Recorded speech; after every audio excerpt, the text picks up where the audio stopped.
Today I'm going to be making some butterscotch sauce that we can use later on for the ice cream week that we've got coming up, or the ice cream day. Butterscotch, so kind of a cousin or a sibling to caramel sauce. Caramel being just butter and granulated white sugar together and cooked to a caramelized point. Butterscotch a little bit different.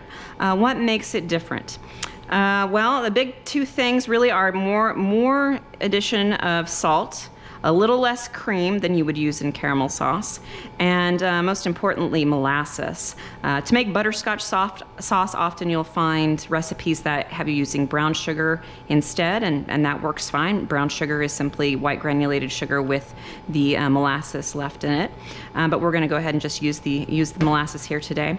So in my pan, I've got 2 ounces of melted butter, and I've just poured in 8 ounces of white granulated sugar, and I'm going to pour in 1.5 ounces of molasses. So when you've got something sticky and you need a small amount of it, but you want to have your mise en place ready, rather than measuring into a small container, that will then it will be very difficult. Oh, there goes the plane, a little loud.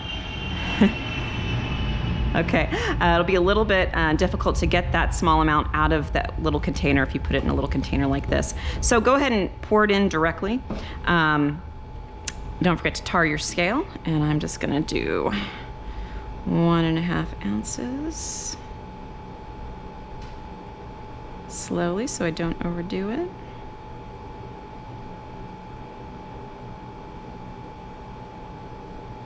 It's a lovely earthy smell to it. That's the thing about butterscotch. It does have a different flavor profile because it has that earthiness to it. The word scotch being added to it, where does that come from? Butterscotch.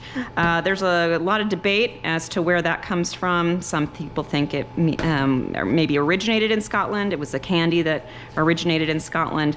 Some people believe that the word scotch is a derivative of scorch, to scorch, like to caramelize. All right, so we're gonna go ahead and take this over to our stove, and we're gonna cook this for a couple of minutes. Not too high heat, but about a medium heat. And we're just gonna kind of get it softened up, get the sugar starting to melt down a little bit. And then we will get our cream in there. All right.